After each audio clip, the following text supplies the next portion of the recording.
Pero nagulat talaga ako dito, may nakakilala. Oo nga, ako dun. Ito na siya, si Aaron. Kung sino man yung nag-comment, ito na siya. Hindi ko in-expect. As in, Kape. Adik ako sa kape. Napakasarap. Lalo na pag may kasama. Kaya ngayon, isasama ko kayo sa mga kapihan na hindi ko pa napupuntahan kasama ang kung sino man. Dito yung desert at Hindi, yung kapihan natin. Ay, explain. Ito na ata eh. Andun na. Ayun na, sa taas. Let's go! Wait, sino may 100 muna? Wala, 25. Bumili ako kape. Malayo pa. Pero ngayon, andito kami sa may QC, sa may Katipunan. Ah, hindi. Maginhawa. Maghahanap ng kapihan. I mean, may kapihan na. Yung tumutugtog pa ako. No? Ang dami mo talagang history, idol. Ang dami nilang tinuro. Bossing ko na nga pala ngayon. I mean, kung hindi nyo Kilala pa kilala. Tapos, ayun yung kanyang anak. Yeah. Anak sa loob, sa labas. Tapos, ito yung tatay. ha? Lagi ayos din dito, ah. May pataas. Parang wala na namang tao dito sa kapihan na to. Parang solo na naman. Ay, hindi. Oh no, ang daming humans. Never.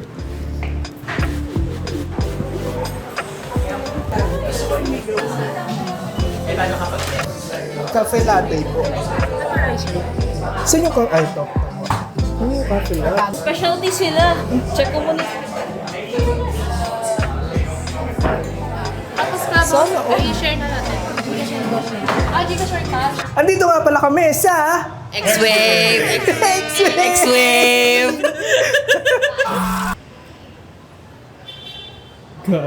Ayos to. Binigyan kami ng solong kwarto.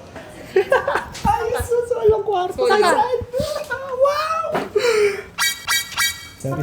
Sorry guys, sorry. Parang salat na lang ng episode ng kapihan. Solo namin yung kapihan. Ang galing, ang galing. Hi.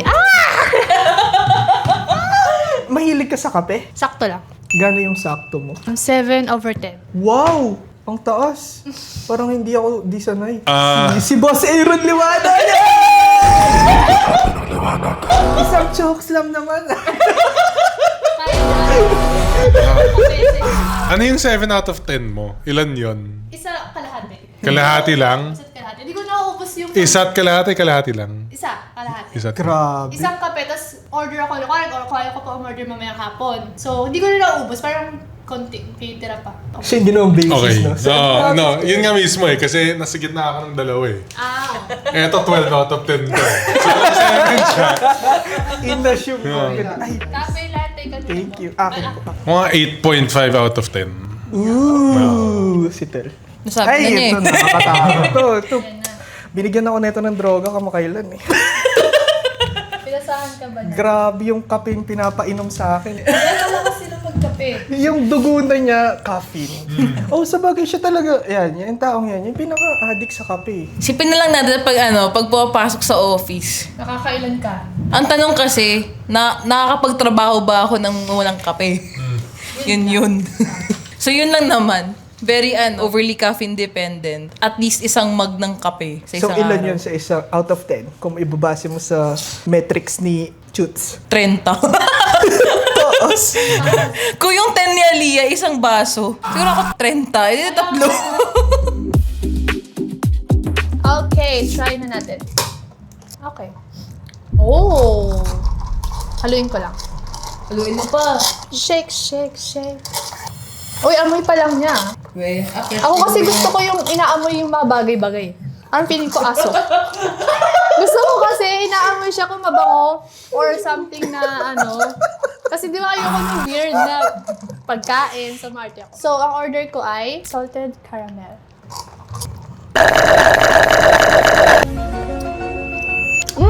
Sarap. Yum.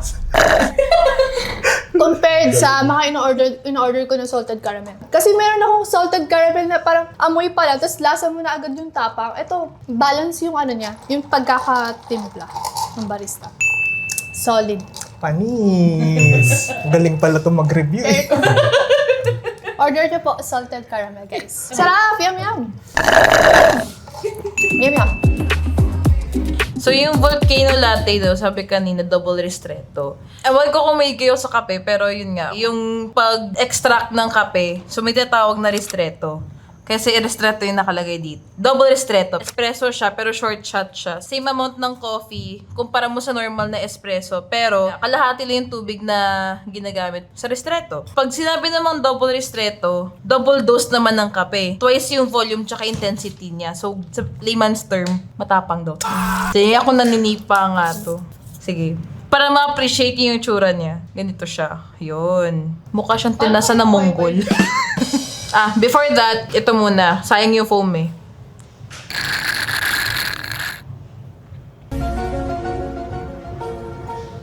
Creamy. Kaso, creamy lang. Wala ko nalasahan na tamis or anything. Pero okay naman kasi foam lang naman to. Pero try natin yung kape mismo.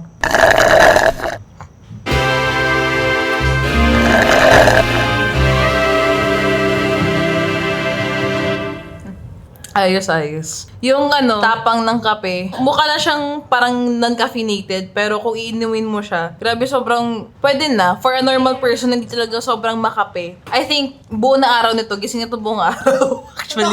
Oo, gising na to buong araw. Ayoko niyan. Para sa akin. Di kasi, di ba, lagi naman kasi ako nagkakape. Tapos ginagawa ko, binubrew ko pa. So, puros blended, minsan nga kahit single origin, pero sobrang tapang na concentration yung ginagawa ko. So, for me, okay naman sa akin. Makakatulog pa rin ako nito mamaya. Pero kung sa ibang tao to, yun lang, GGWP.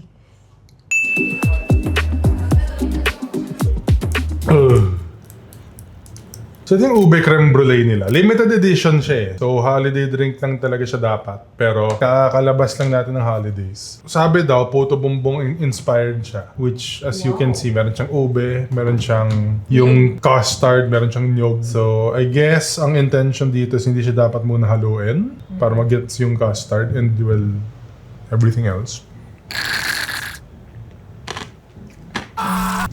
Makapal siya. Makapal yung custard. Mas makapal yung foam nito compared sa volcanic mo. Hindi siya masyadong creme brulee. Lasa mo yung torched custard. Keme. May kape siya. May kape siya. Sinipa ako ng kape niya. Maganda siya in the sense na kuha mo yung ube. Kuha mo yung lasa ng ube pero kuha mo yung brightness, yung sharpness ng kape. Makanto siya. Makanto yung texture niya. Hindi siya lasang kape. Lasa mo yung ube. Pero alam mong may kape siya. Okay, cafe latte na naman. Kasi syempre, naghahanap nga tayo ng pinakamatapang. Pero base sa mga naging reaksyon ng mga tao sa paligid ko, nananapak daw at matapang talaga. Buti na lang, kakatikim ko lang. Pinainom kasi ako ng boss ko kapon na sobrang tapang na kape. Kaya, meron akong basis. Tapos nag-ice coffee vanilla ako kanina. Baligtad pa yung straw. Excited siya.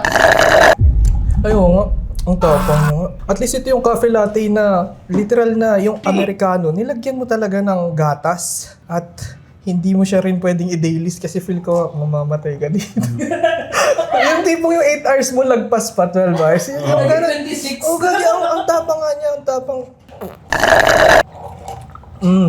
Grabe. Ang tapang. Masarap din yung beans pala. Oh, yung balanse niya pala ng gatas, hindi mo na masyadong malalasahan yung gatas. Pero nandun yung gatas. Pero balanse nga. Pero hindi yung nag-overpower yung gatas, yung tamis ng gatas. Hindi mo Pero pag gusto malalasahan. nyo yun, guys, salted caramel. Kung gusto nila matamis-tamis. Yes.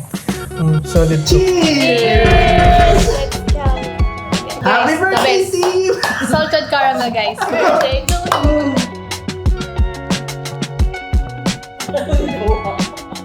Gusto naman kayo sa buhay niyo ngayon? Pero ang lalim nung...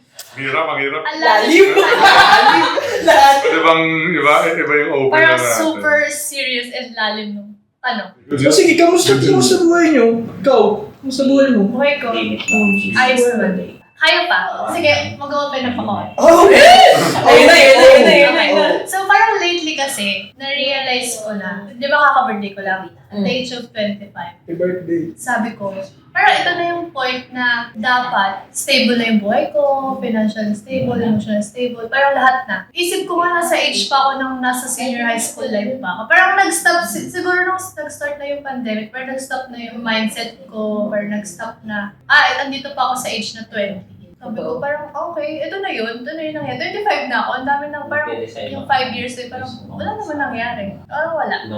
Parang gano'n lang. So ito, may work na ako, okay. So plano ko this year, sana makapag-travel. Downtown kinaladkadang QC kami may-ari neto. Para naman yung 1 year na tinrabaho ko last year. Parang ma-reward ko naman yung sarili ko. Oo. Diba? Yun. Actually, medyo din. Yung ko sa'yo, yung 25th year of existence mo. Ako naman lately, parang, shit, magta-30 na ako. Trip, kasi di mo kasing gusti. Tutahin ka na pala, tita. Try. Galing kasi syempre yung perspective mo, since this is your new first job mo. Tapos, yung sa akin naman, nakailang trabaho na ako so far. Tapos parang, yun nga, ang bilis ng pangyayari din. Although sa akin naman kasi even pandemic before, parang may work pa rin ako. Okay, may work. May work pa rin ako nun. Nasa DOH pa rin ako nun. Pero, at present, parang nakakagulat lang na, this year, magta-30 na ako. Same thoughts din na parang, ina-assess ko na rin kung ano yung mga naging progress ko in life, nagawa ko ba. Now, nasisingit ko na yung question ko sa sarili ko na, babalikan ko ba yung mga gusto ko talagang gawin dati na hindi ko nagawa few years ago, including last year. Yun, siguro currently, sa end ko naman, gusto kong ibalik kung ano talaga yung mga gusto kong gawin sa buhay. Aside from work. So yun. Ikaw? So in short, walang happy medium. yun yung mensaheng pinapahiwatig natin dito. Walang happy medium. 25 lost sa buhay, yung 30 lost sa buhay. Reality? Walang happy medium. Lahat tayo lost forever. Yun yung gusto nating iparating. Feeling ko yun talaga yung reality nung natumutong na tayo ng age bracket ng 25 to 30. Parang super lost pa tayong lahat. Siguro, ang mga Currently. Parang ganun. Feeling ko lang, din yung iba. Feeling ko makaka-relate din kayo. For me, ang opinion ko dyan is that you're only as lost as you decide you want to be. Kasi ang buhay naman na hindi naman siya talaga linear. Yeah. Kahit wala naman tayong set na nung pinanganak tayo, meron tayong end goal. Parang nung lumabas tayo sa sinapupunan ng mga nanay natin, hindi naman sinabi sa atin, ikaw magiging doktor ka, or magiging engineer ka, magiging whatever ka. Di ba? Parang wala namang nagsasabi nun kundi tayo. So, if we feel lost, that's not because lost tayo for lack of trying. Di ba? Part lang talaga siya ng buhay na we set our own goals, we set our own objectives, and we set the ways to which we attain. And then kung paano tayo darating doon, parang nasa sa atin yun. And then, external factors, environment, things we can't control, di ba? I mean, we can't control. So, why would we be worried about the factors that we can't change? Di ba? Pero as long as happy tayo sa buhay. Yeah, I mean, unlike inyong dalawa kasi, hindi ako ever naging stable. As a lifelong creative, palipat-lipat akong trabaho, minsan freelance, minsan full-time, minsan part-time. And then I have performing things pa. Yung mga non-regular na, sure, meron akong show once a month. Minsan wala akong show. And this isn't just for any one thing, right? Hindi siya stable. Pero masaya naman ako sa ginagawa ko. You know what I mean? So, yun yung importante, happiness. Like, if you are happy, pero hindi ka naman, nagagawa mo naman yung gusto mong gawin, are you really lost? If you're setting your own goals naman, tapos na-achieve mo naman yung goals mo, kahit hindi siya 100%.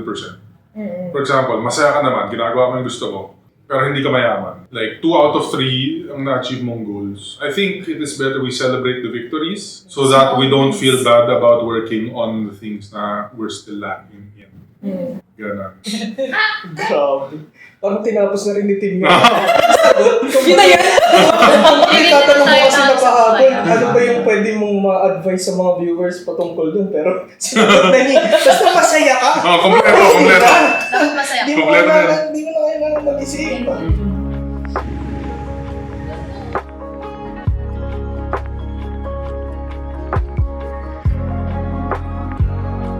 Cafe latte, 5 out of 5. Ube creme brulee. Although seasonal, so kunin niyo siya habang nandito pa siya kasi 5 out of 5. Wow! Amazeballs. 5 out of 5 na rin sa volcano latte. Wow! Salted caramel, 5 over 5. Super yummy. Wow! Clean sweep. Clean Gagi, sweep. first time yun sa isang kapehan episode na. Okay, kita-kits sa susunod na kapehan. Cheers!